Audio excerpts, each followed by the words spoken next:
जब परम पूज्य गुरुदेव की कृपा से बिना ऑपरेशन किए ही बच्चा स्वस्थ हो गया।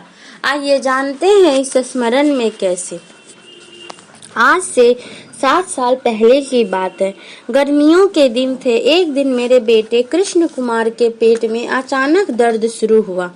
रविवार होने के कारण मैं घर पर ही था। दोपहर के 12 बजे थे। कड़ी धूप थी, लेकिन उसकी हालत देखकर तुरंत उसे साइकिल पर बिठाया और डॉक्टर के पास लेकर गया। डॉक्टर का नाम था GL कुशवाहा। वे उस इलाके में नए आए थे।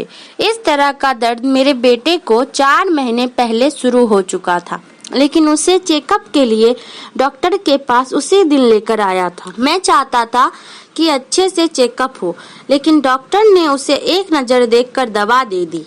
जब बच्चा दवाई खाता तो दर्द कम हो जाता और थोड़ी देर के बाद फिर पहले जैसी हालत हो जाती। 1 महीने तक ऐसा ही चलता रहा। फिर एक दिन डॉक्टर ने कहा इसे नर्सिंग होम ले जाना पड़ेगा। वहाँ के बड़े डॉक्टर इसके जांच करेंगे, तभी रोग के बारे में कुछ पता चल पाएगा।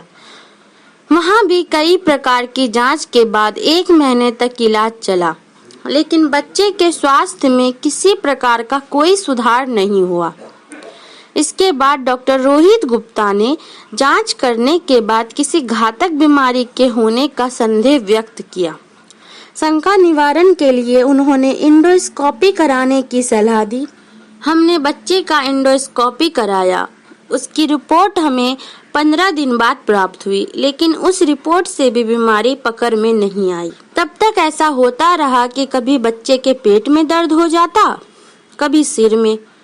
लगातार की इस पीड़ा से वो सूख कर कंकाल बनता जा रहा था और इधर हम बच्चे का दर्द देखकर बहुत परेशान हो रहे थे।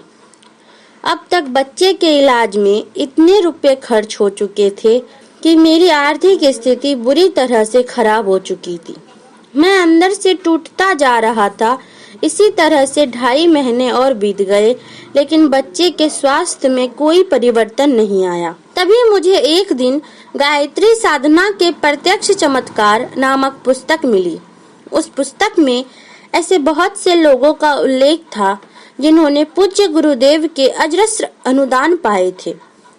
इसे पढ़कर मैंने सोचा कि इतने सारे लोगों को गायत्री मंत्र के अनुष्ठान से आश्चर्यजनक रूप से लाभ हुआ है, तो शायद इसका अनुष्ठान करने से माँ गायत्री थोड़ी कृपा हम पर भी कर दे। ये सोचकर मैंने निश्चय किया कि मैं 1 महीने का गायत्री मंत्र का अनुष्ठान करूंगा। अगले ही दिन मैंने संकल्प लेकर अनुष्ठान प्रारंभ कर दिया।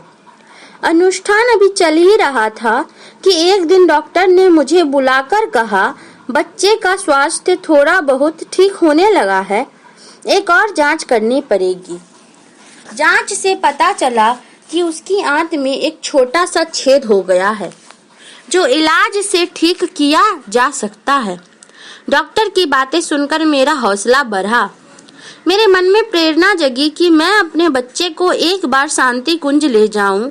वहां जाते ही मेरा बच्चा बिल्कुल ठीक हो जाएगा। मैं बच्चे को लेकर शांति कुंज के लिए चल पड़ा, लेकिन वहां पहुंचते पहुंचते बच्चे की तबीयत बहुत ज्यादा खराब हो गई। तुरंत डॉक्टर को दिखाया गया। डॉक्टर ने कहा तुरंत ऑपरेशन करना पड़ेगा। आप कल सुबह 9:30 बजे बच्चे को ऑपरेशन के लिए ले आइए। हम रात में शांति कुंज में ही रुके। देर रात तक मैं पूज्य गुरुदेव की समाधि पर रो रो कर प्रार्थना करता रहा, गुरुदेव मेरे बच्चे को बचा लीजिए। ये नहीं रहा तो इसकी माँ भी रो रो कर अपनी जान दे देगी। अब तो बस आपका ही सहारा है गुरुदेव। सुबह ऑपरेशन के लिए हॉस्पिटल पहुंचे तो बच्चे की हालत देखकर डॉक्टर ने कहा, बच्चा ऑपरेशन के लायक बिल्कुल भी नहीं है। ऑपरेशन से पहले इसे खून चढ़ाना पड़ेगा। मैंने कहा, मेरा खून ले लीजिए। खून की जांच हुई। संयोग से दोनों का ब्लड ग्रुप एक ही निकला। उसी समय मेरा खून निकालकर बच्चे को चढ़ाया जाने लगा। खून चढ़ते ही बच्चे को अचानक से तेज बुखार आ गया। आखिरकार उस दिन ऑपरेशन रोकना पड़ा। रात भर असमंजस की स्थिति बनी रही। अगले दिन सुबह डॉक्टर आए। उन्होंने बच्चे का चेकअप किया और चकित स्वर में बोले कि बच्चा अब तेजी से स्वस्थ हो रहा है। अगर इसी तरह सुधार होता रहा तो ऑपरेशन की जरूरत नहीं रह जाएगी। फिलहाल आप बच्चे को अपने साथ ले जा सकते हैं। बच्चे को वापस ले आया। अगले 2-3 दिनों में बिना किसी दवा के ही बच्चा पूरी तरह से स्वस्थ दिखने लगा। फिर से जांच की गई तो पता चला कि आंत का घाव बिल्कुल भर चुका है। यह गुरुदेव की कृपा थी कि बच्चे की बीमारी बिना ऑपरेशन के ही ठीक हो गई और हम एक बहुत बड़े आर्थिक संकट में भी पड़ने से बच गए। शांति कुंज से वापस जाते समय मैं बहुत देर तक पूज्य गुरुदेव तथा वंदनीय माता जी की समाधि के आगे हाथ जोड़कर चुपचाप खड़ा रहा, क्योंकि उनके अनुदान के लिए कृतज्ञता व्यक्त करने के लिए मेरे पास शब्द नहीं थे।